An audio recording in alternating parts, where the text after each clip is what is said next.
It's a conversation piece. Anytime you ever pull that phone out of your pocket, it's going to be instant like, whoa, like that's cool. Remember how satisfying it was to flick your Razr phone open or how pocketable it was? Well, the best assets from flip phones are making a comeback in smartphones. I do want it to fold more than once. For $1,900. I was about to ask you, why do you want more than one? Samsung brought folding phones to the US in 2019 with the Galaxy Fold, and Motorola followed suit with its 2020 Razr.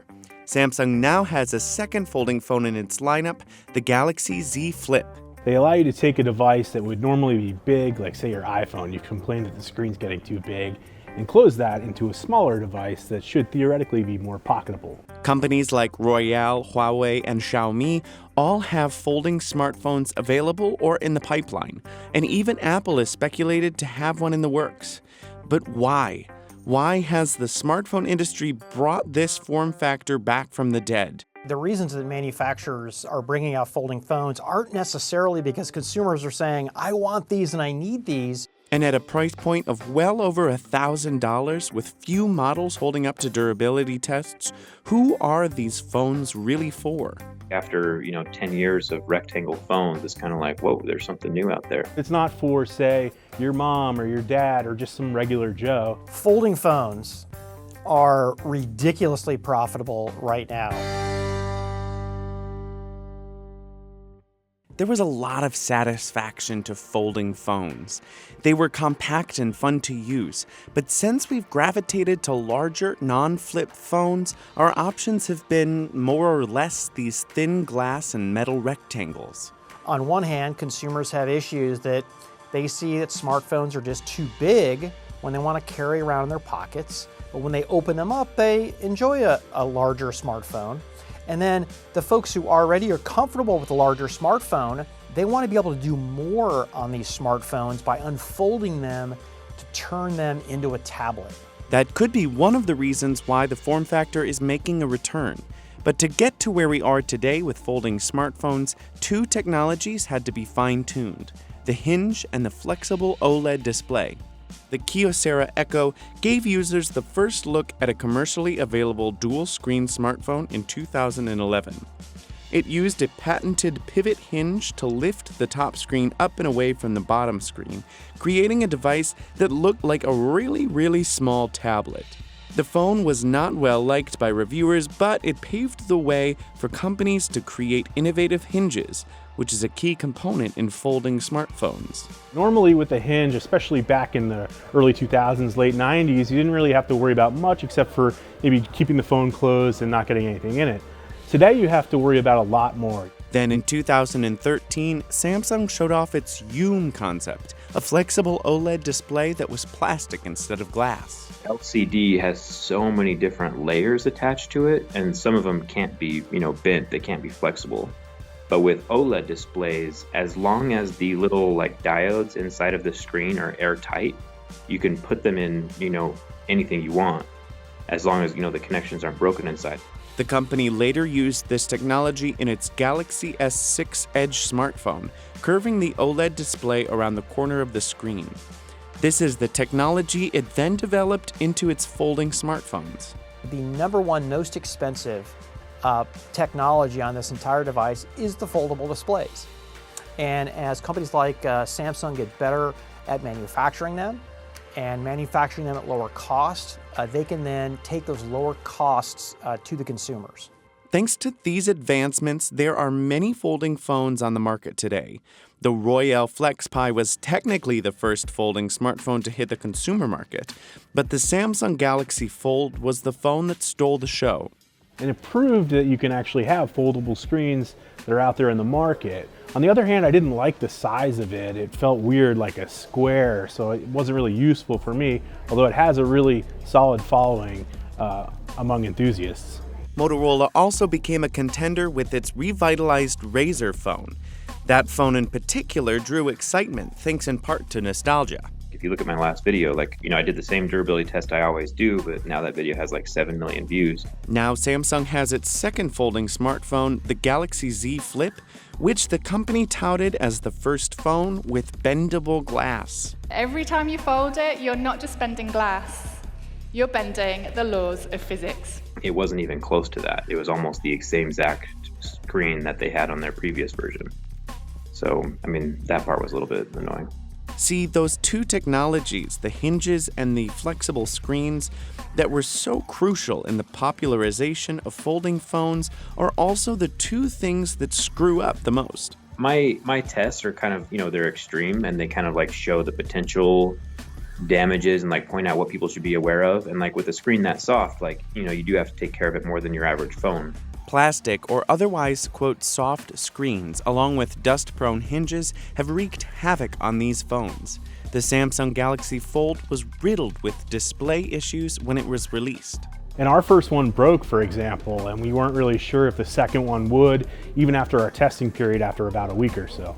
The company claimed users were removing the protective layer on top of the screen, which destroyed the delicate OLED underneath. Samsung had to pause production, delay the release date, and make some changes to the phone. When the updated phone was released, it was better, but still delicate. I had no problems, right? But 4 or 5 very influential people did, which I respect that they did, but I didn't have those issues. The Motorola Razr revealed a new hinge that looped the flexible OLED inside the hinge instead of creating a crease, like other folding smartphones. But the hinge ran into some trouble when Zack Nelson tested its endurance against dust and debris. The screen is not broken yet, but the sound of the hinge is more like nails on a chalkboard at this point, and not as much buttery smoothness like it was before. The only weak point would be, getting dust inside that hinge, and then also the softness of the screen. But other than that, like it's a really cool phone. But like Zack said, his tests are extreme. I'm sorry, I am not going to scratch my keys or my coins or that open razor blade that I keep in my purse or my pocket on this phone. And then there's the hefty cost to consider, at least right now. The Galaxy Fold costs $1,980, the Motorola Razr costs $1,500, and the Galaxy Z Flip costs $1,380. Throughout history, people buy the flashy cars just because they're flashy. And so now there's flashy phones, and you buy them just because they're cool and flashy. So we've developed the technology, we've prototyped it, and developed it into a pretty extensive lineup of phones available to consumers. Now what? We've gotten into a situation where smartphones, aside from maybe the photography adders that have been put in there, aren't very exciting. Initially, I was like, well, why are they kind of making folding phones? But then as I've gotten into it, like it's actually a really cool form factor. And the more I see them, the more I kind of want one. With decreasing global smartphone shipments, it's very likely these companies are trying to spice up the market. These shipments grew steadily from 2009 to 2016, but since then, shipments have been steadily declining. You can understand why there'd be a lot of excitement about this device. It is a real radical new design against the backdrop of this smartphone market where overall growth has really ground to a halt. For Samsung, it's the hype that's the real payoff, not the profits. Samsung and Motorola have not released sales figures for their folding phones, but the Galaxy Fold was expected to sell 400,000 to 500,000 units in 2019. When compared to JP Morgan's iPhone 11 shipment forecast of 184 million units in the same year, Samsung's Fold is not a financial contender. But Moorhead says these folding phones are still profitable because they cost more than flagship phones. If I look at the bill of materials, even though I said the folding display is the most expensive device, these companies are making a killing. And I think that's good for the industry because it's really hard to make profits on smartphones. Even Apple filed patents for some folding technology, but nothing has been announced yet. If Apple did hit the market with a folding phone, it could change the trajectory of the folding phone future. I think if it introduced a foldable display and it was ready and did a good job at it, it might help boost the adoption of foldable products simply because it's Apple and it has a lot of customers. Almost 40% of Galaxy Fold customers were ex-iPhone customers, and that's really hard to do. But there are some important changes that need to be made first. First, I think they need to be thinner so that when you fold them down, they're nice and thin in your pocket and not bulky. Second, the price needs to come down, and I think that'll eventually happen as manufacturing ramps up and as they're able to perfect the process. And third, I think they need to become more durable. I'm also not just looking at what's in front of my face. I'm looking at what it could become and what are the current challenges today.